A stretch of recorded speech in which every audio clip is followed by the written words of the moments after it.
नमस्कार, मैं हूं अखिलेश पांडे और आप देख रहे हैं सी न्यूज भारत। वक्त हो चुका है अलीगढ़ न्यूज बुलेटिन का। इस बुलेटिन में हम जानेंगे कि जनपद में कहां बिजली घर पर ग्रामीणों ने किया प्रदर्शन, कहां कार सवार बदमाशों ने गल्ला व्यापारी से लूटे 5 लाख रुपए, कहां पुलिस चौकी के डंपिंग यार्ड में लगी आग। साथ ही साथ जानेंगे कि कहां हरे वृक्षों पर हो रहे अत्याचार की शिकायत पर अधिकारी हुए मौन। ऐसी तमाम खबरों पर आइए विस्तार से करते हैं चर्चा।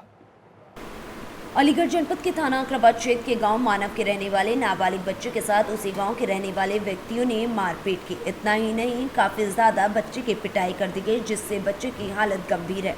वहीं उसका प्राइवेट अस्पताल में इलाज चल रहा है। इसी को लेकर नाबालिग बच्चे के परिजनों ने पुलिस से भी शिकायत की है। उन्होंने बताया कि कोई भी ऐसी बात नहीं थी, लेकिन फिर भी बच्चे के साथ इतनी बुरी तरीके से मारपीट की गई है। वहीं बच्चे की स्थिति काफ़ी ज़्यादा गंभीर है। गुप्तंगों में भी बच्चे के गंभीर चोटें आई हैं। मामला थाना अकराबाद क्षेत्र के गांव मानाई का है। आपका नाम क्या है? गांव कौन सा है? गांव मेरा मानाई है। थाना कौन सा पड़ता है? थाना अकराबाद। अच्छा, ये तुम्हारा पुत्र है? हाँ जी, हमारा पुत्र। क्या घटना हुई? जैसा मैं पशु चुंगावा तो मैं घेर के बाहर हुआ। किस बात को लेकर के? पहले से कोई रंजिश थी कैसे? ना रंजिश का सुनाई पहले की था और तो जो नहीं रंजिश हम मारो है। तो खेत में पशु जाने के कारण कैसे? ना ट्यूबवेल पे बैठे वहाँ ट्यूबवेल हमारा खेत तो। ठीक है, तो इसी बात को लेकर के इसके संग मारपीट है। हाँ। तेरा नाम क्या है? रवि। अच्छा, पिता का नाम? मीनू। गांव कौन सा है? माने। अच्छा, क्या हुआ तेरे संग? उन्होंने मुझे पकड़ के मारा था। किस बात को लेकर? समर दिए को वहाँ पे समर मुझे बंद हो गई थी। फिर बंद को मैंने चालू भी कर दी थी। फिर उन्होंने इसी बात पे ही मुझे मारा था। किस चीज़ से मारा था? भूसा से मारा था, कोनियों से। अच्छा, क्या लोग थे वो? वो अकेले, एक बड़े से आदमी, वो अकेले ही है। नाम पता है उनका? क्या नाम है? करू। प्रदीप और? खाली करू नाम है। करू। अच्छा, एक कर्रू नाम का लड़का और है? अच्छा, ये 2 लोग थे? खाली एक जन है करू। अच्छा, कर्रू। इसके पिता का नाम पता है? डीलर नाम है। अच्छा, डीलर। अच्छा, रामवीर। अच्छा, इसने तुझे पीटा है? फिर घर वाल कैसे पता चले थे घर पे? वो घेर पे थे, उनको जब पता चल गया था। अच्छा, तेरे पिताजी को? अलीगढ़ से सी न्यूज संवाददाता संजीव शर्मा की रिपोर्ट। अलीगढ़ से लेकर देहात तक 2 महीने से ग्रामीण क्षेत्र में हो रही अघोषित बिजली कटौती से देर रात लोगों का गुस्सा फूट पड़ा। बोनैर क्षेत्र के दर्जन भर गांव के लोगों ने पहले 332 केवीए पारेषण केंद्र बोनैर पर हंगामा किया। यहां पर कोई आश्वासन नहीं मिलने पर जीटी रोड पर जाम लगा दिया। 1.5 घंटे तक जाम लगने से राहगीर परेशान हो गए। 1.5 घंटे तक हाजीपुर, बोनैर, बलीपुर, चिरौलिया, ईश्वरपुर, कमालपुर, पिलखना, अकराबाद, कौड़ियागंज समेत दर्जनों गांव के ग्रामीणों ने हंगामा किया। इस दौरान ग्रामीणों ने कहा कि 24 घंटे में 1-2 घंटे ही बिजली आपूर्ति मिल रही है। फसल में पानी नहीं लगा पा रहे हैं, जिसकी वजह से काफी ज्यादा दिक्कत हो रही है। दैनिक जीवन अस्त व्यस्त हो गया। जीटी रोड पर जाम के दौरान ग्रामीणों की वाहन चालकों से नोकझोंक भी हुई। देखते ही देखते 2 किलोमीटर तक वाहनों की लाइन लग गई।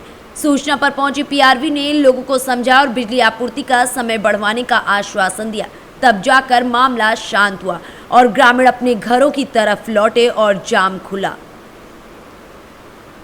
पुलिस बुला रहा हूँ। क्या कह रहे थे आपसे? जो कह रहा भोसड़ी वाले पुलिस बुला रहा हूँ मैं। अच्छा, आप ये जो रोड जाम किया, किस बात को लेकर का जाम किया है? सर, बिजली के लिए। बिजली नहीं आ रही है गांव में बिल्कुल भी। पूरे 24 घंटे में 2 घंटे लाइट आ रही है। बिजली विभाग क्या कह रहे हैं? बिजली विभाग कुछ कह ही नहीं रहा है। बिजली विभाग कोई सुनाई वो गाली दे रहा है। पुलिस वाले को बुला रहा है, भोसड़ी वाले। बिजली विभाग वाले गाली दे रहे कर्मचारी आपको? हाँ, वो एसडीओ फोन नहीं उठा रहा है। ये फीडर कौन सा है?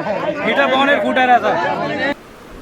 अलीगढ़ से सी न्यूज संवाददाता संजीव शर्मा की रिपोर्ट।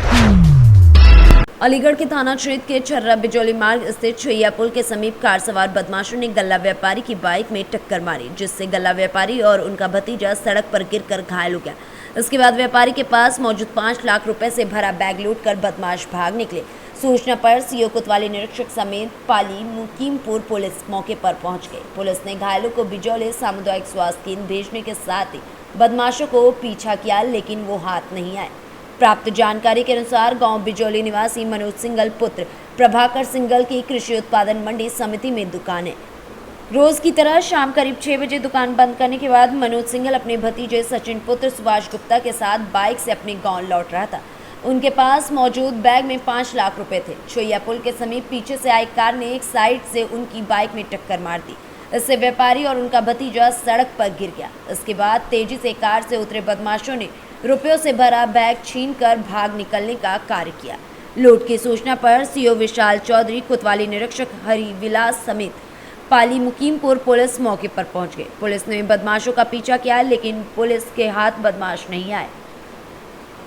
क्या नाम है तुम्हारा? मेरा नाम सुभाष। सुभाष जी, कहाँ रहते हो? बिजौली। अच्छा, ये क्या मामला हुआ है, पूरी बात बताओ। ये मंडी से आ रहे थे शाम को। कहाँ की मंडी से आ रहे थे? छर्रा। फिर क्या हुआ? वहाँ से पीछे से वैगनार ये पल्सर पे आ रहे थे दोनों, मनोज और सचिन जी। सचिन चला के लेके आ रहा था, मनोज पीछे बैठा था बैग लेके, जो डेली जाते हैं। और उधर से वापसी है जो शाम को 6:15 साढ़े 6 के लगभग, ये तुरंत पीछे से वैगनार आई है और तेज गति से और पीछे से टक्कर मार के ये गिरा दिए हैं वहाँ पे। फिर जो उसके बाद में जो है बैग छीना, फिर जो है थोड़ा सा उसने कार्रवाई करी है सचिन ने, तो फिर जो है वो तमंचा निकाल लिया उन्होंने। बैग छीन के सीधे जो बताई है छौगमा के अंदर गाड़ी गई है, जो को इधर पाली रोड पर नहीं गई। कौन सी गाड़ी पे थे? वैगनार थी, पीछे पट्टी पीली लग रही है।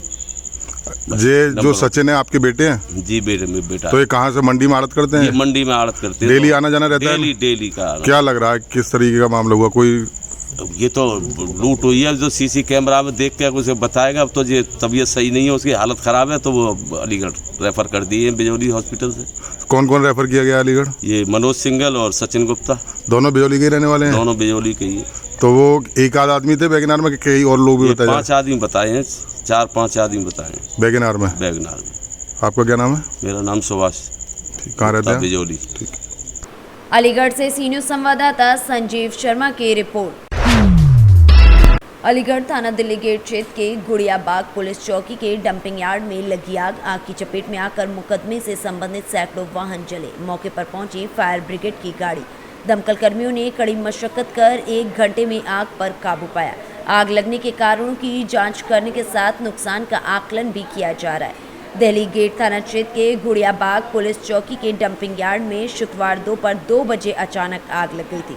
देखते ही देखते आग ने रौद्र रूप धारण कर लिया। दमकल कर्मियों ने कड़ी मशक्कत के बाद आग पर काबू पाया। आग लगने के कारण की फिलहाल जांच जारी है। क्या नाम है आपका और ये कौन सी जगह काय में आग लगी है? मैं बिल्लू पारा सर, भावीगंज मंडल उपाध्यक्ष भारतीय जनता पार्टी। ये मोहल्ला गुड़िया बाग है, इसको नंबर 3 कहलाता है, थाना दिल्ली गेट पुलिस चौकी गुड़िया बाग। यहाँ पर जो वैसे जो वाहन है बस पकड़े जाते हैं वो खड़े हुए हैं, उसी में गर्मी के कारण जो आग लगी हुई है। कितना वाहनों में आग लगी होगी तकरीबन? लमसम मैं मानता हूँ काफ़ी वाहन खड़े हुए थे जो पकड़े गए थे पुलिस द्वारा, और काफ़ी नुकसान हुआ है, काफ़ी क्षति हुई है इन वाहनों में। किसी को चोट वगैरह भी किसी के? नहीं, चोट वोट की तो ऐसी कोई जानकारी नहीं मिली। तो चौकी पर जिस वक्त आग लगी कोई था नहीं? हाँ, चौकी वाले पुलिस वाले होंगे सर। तो लापरवाही है क्या? हाँ, कुछ लापरवाही की वजह से हुआ है। कोई यहाँ पे था नहीं? हो सकता है सर, लेकिन रहता है यहाँ पर। क्या गुड़िया बाग में? हाँ, गुड़िया बाग में कॉल आई थी हमारे पास कि वाहनों में आग लगी थी। तो यहाँ पे देखा 2 गाड़ी आई हमारी, एक छोटी गाड़ी 2 बड़ी गाड़ी। तो पूरी तरह से बुझा दी आग, और धुआं उठ रहा है थोड़ा सा, तो कूलिंग और अभी चालू करेंगे। गाड़ी कैसी थी? पकड़ी हुई गाड़ी थी? कैसी गाड़ी थी? हाँ, ये तो शायद पकड़ी हुई लग रही हैं गाड़ियाँ, पुलिस वाले बता पाएंगे किस तरह की गाड़ियाँ हैं। तकरीबन कितनी गाड़ियाँ होंगी?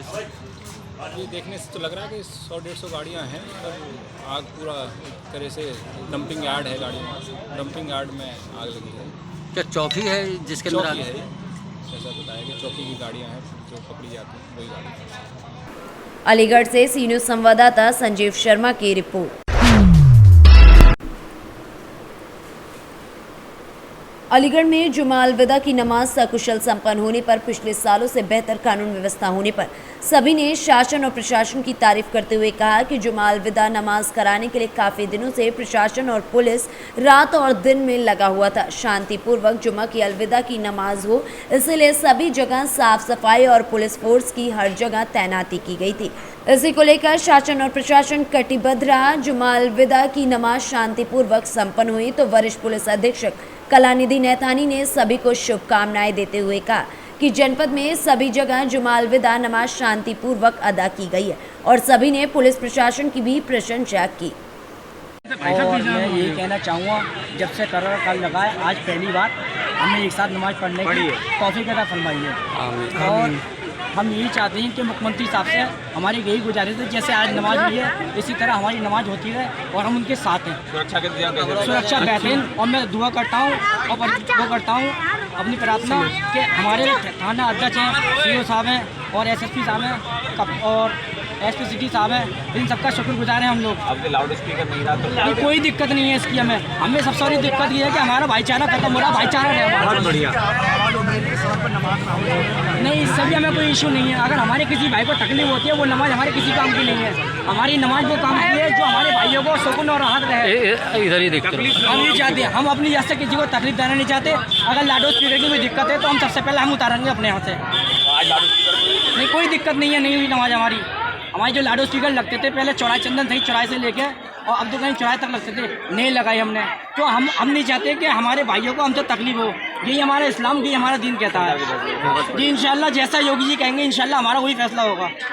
चाचा क्या कहेंगे आज सुरक्षा इंतजाम जो किए गए? आज इंतजाम तो अच्छा है मामला, मगर ये है कि बिगर नाइट के आजान नमाज ये अच्छा नहीं लगता। सब पब्लिक को दिक्कत हुई है, आने वाले टाइम में पब्लिक तो परेशानी हो रही है, बिना नमाज से नमाज नहीं आता, कोई परेशानी आती है। क्या वजह क्या रही इसकी?